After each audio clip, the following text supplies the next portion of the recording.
تباہی international level پر ایران، اسرائیل اور عراق کی وجہ ہوئی ہے، فلسطین، جتنے بھی ہمارے انٹرنیشنل کانفلکٹس ہیں، لیکن یہ 39 دن کافی خوفناک اور پورے نقصان سے ہوئے ہیں.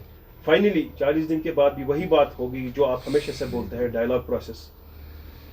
کیا کہنا چاہیں گے؟ پہلے تو میں اللہ کا شکر کرنا چاہتا ہوں کہ انہوں نے دونوں ملکوں امریکہ اور ایران ان کو ہمت دی کہ ایک میز پہ بیٹھ کر اپنے مسئلے طے کریں، کیونکہ اس کے بغیر، بات چیت کے بغیر کوئی راستہ نہیں ہے. لڑائی کسی چیز کا حل نہیں ہے، نہ کبھی ہوا ہے نہ کبھی ہوگا. اس لیے میں اپنی طرف سے، اپنے لوگوں کی طرف سے مبارک کرتا ہوں ان سب ملکوں کو جو بیٹھ کے بات چیت کریں گے، اور اللہ سے دعا کرتا ہوں کہ ان کی بات چیت میں امن کی بات ہو، امن آئے، کیونکہ اس لڑائی سے ساری دنیا ملوث ہو گئی ہے. حالت یہ ہے کہ اگر اور بڑھے گی تو تکلیفیں دنیا کی اتنی بڑھ جائیں گی کہ خدا ہی جانتا ہے کہ پھر حال کیا ہوگا. کیونکہ انرجی سورس جو ہے وہ سب سے ضروری ہے دنیا کے لیے، اور اللہ نے انہی ملکوں میں اس انرجی سورس کو دیا ہوا ہے. آپ جانتے ہیں کہ کتنے ہماری وطن کے اور ہماری اس علاقے کے لوگوں میں کتنے وہاں پہ ان عرب ملکوں میں کام کرتے ہیں. آج سب کی زندگیاں اس میں ہل گئی ہیں. پتہ نہیں کہ کتنا دیر لگے گا امن آنے میں، کیونکہ ہمارے خاندانوں میں سے، جموں کشمیر کے لوگوں میں سے جو ہیں، کئی ہیں جو ان علاقوں میں کام کرتے ہیں اور پھر گھر بھی پیسہ بھیجتے ہیں جس سے ان کے گھر چلتے ہیں. اس لیے ہمیں سب کو تشویش ہے اس بات کی کہ یہ لڑائی بند ہونی چاہیے. اور میں امید کروں گا کہ بھارت بھی اس میں مدد کرے گا. کافی امریکہ کا دوست ہے کہ ان سے بھی اس طرف کو لے جائے گا، کہ کیونکہ ہم پہ بھی بہت زبردست اثر پڑے گا اس کا. ڈاکٹر صاحب، جو امریکہ ہے، پہلے تو انہوں نے کہا کہ ہم سویلائزیشن جو ہے ایران کی ختم کر دیں گے، لیکن اب جو ایران کی طرف سے ان کو 10 پوائنٹ پرپوزل گیا، وہ کہہ رہے اب ہم اس کو بھی مانیں گے. تو آپ اس کو کیسے دیکھتے ہیں؟ دیکھیے، بہت سے پرپوزل دونوں طرف سے ہیں،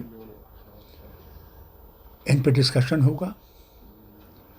اللہ کرے کہ آخر میں یہ لوگ اس چیز پہ آ جائیں جہاں پہ امن آئے گا. ہمیں امن چاہیے، ہمیں لڑائی نہیں چاہیے، اور اسی لیے ضروری تھا کہ ایک ٹیبل پہ بیٹھیں اور اس مسئلے کو حل کریں. ڈاکٹر صاحب، اسرائیل جو ہے، جس کے جو مانا جا رہا ہے کہ ان کے ہی اشارے پر ڈونلڈ ٹرمپ نے یہ جنگ شروع کی ایران کے خلاف، اسرائیل ابھی بھی یہ کر رہا ہے کہ بنجامن نیتن یاہو نے کہا کہ نہیں، سیز فائر صرف ایران میں ہے، لبنان میں نہیں ہے، جبکہ لبنان میں بھی ایران کے برابر یا اس سے زیادہ تباہی ہوئی ہے.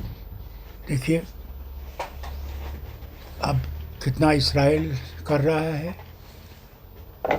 اور کس طرح امریکہ کو انہوں نے ملوث کیا ہے اس میں، اور آخرکار اسرائیل کو بھی نقصان ہو رہا ہے. وہ اس سے بچا نہیں ہے، وہاں بھی تباہی کا عالم ہے، اور اس تباہی کو لڑائی سے کم نہیں کر سکتے. اور کب تک یہ چلے گا؟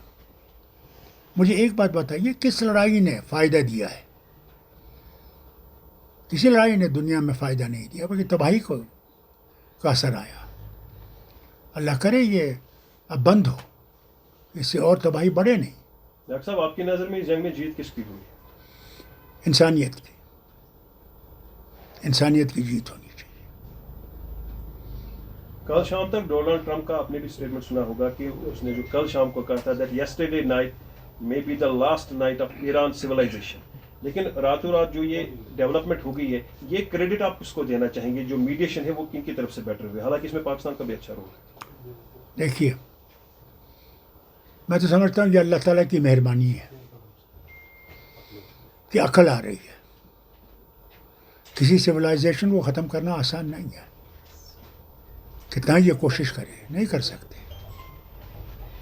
اس لیے کسی ملک کو میں کہوں گا کہ اس کو میں داد دوں اس میں یا نہیں, میں تو یہ کہوں گا کہ اس نے, پروردگار نے وہ راستہ نکالنے کی کوشش کی ہے جس سے کہ ہم امن کی طرف چلنے کی کوشش کر رہے ہیں. Dr. Saab, how do you see the relation between the India and the Gulf countries? Has it improved? I cannot tell you. I'm not sitting in the chair in Delhi. It is the foreign ministry that can tell you whether we have better relationship with those countries or not. I am not in that position. But do you think India could have played a major role in negotiating between the two countries? How much India can play, that is not for me to say. It is for the government of India to say. Unfortunately, they took the first step, which was wrong. For ages, we have been supporting Palestine cause, which is a just cause. Suddenly, we switched, which does not augur well for our nation. تو آپ کو doctor صاحب لگتا ہے کہ اب فلسطین کا بھی جو ہے ایشو وہ سالو ہو جائے گا اس سیز فائر کے بعد؟ اگر میں نجومی ہوتا تو میں آپ کو بول دیتا کہ صاحب میں نے یہ دیکھا ہے. میں نجومی نہیں ہوں. میں صرف اللہ سے دعا کر سکتا ہوں کہ اللہ تعالیٰ ان کے مشکلات پہ دور کرے. چین کا اس میں ذکر آیا, جو بات چیت کی ہے, اب مان رہا ہے امریکہ بھی کہ چین کا بڑا رول رہا ہے اس میں. تو چین کو آپ کس طرح دیکھتے ہیں, کیونکہ ہماری بھی معاملات ہے, بارڈر ملتا ہے لداخ کا چین کے ساتھ, تو چین کو کس طرح سے آپ دیکھتے ہیں, اور بھارت کو کیا مشورہ دیں گے as a seasoned politician, senior most politician of the country, کہ چین کے ساتھ ہمیں کیا ویوہار کرنا چاہیے اور پاکستان کے ساتھ کیا کرنا چاہیے؟ دیکھیے, کچھ زمانے پہلے ایک ہی پاور تھا, وہ امریکن پاور تھا, وہ ختم ہو گیا. اب چائنا بھی ایک پاور ہے اور رشیا بھی ایک پاور ہے. ابھی یونی پولر نہیں رہا. ہمیں بھارت نے ہر وقت سارے ملکوں کے ساتھ اچھا تعلق رکھا ہے. روس کے ساتھ ہمارا اتنا زبردست تعلق تھا کہ پہلی دفعہ روس نے ہندوستان کے ساتھ معاہدہ کیا, war on India will be war on Russia. کسی ملک سے ذات نہیں کیا.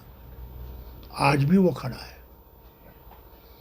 چین کے ساتھ بھی ہماری بڑی زبردست دوستی تھی, پنچیل تھا, اگر آپ کو یاد ہوگا. ناصر, ٹیٹو, نہرو, سکارنو, چو ان لائے,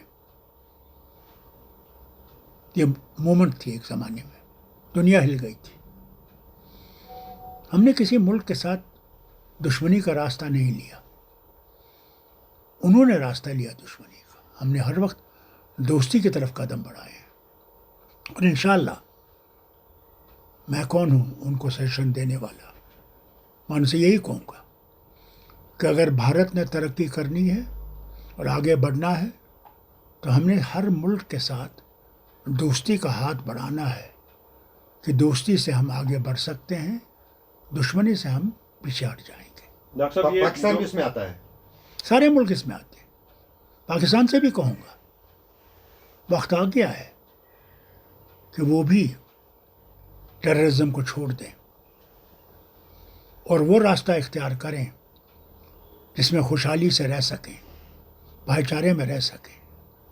اس کا کوئی راستہ نہیں ہے.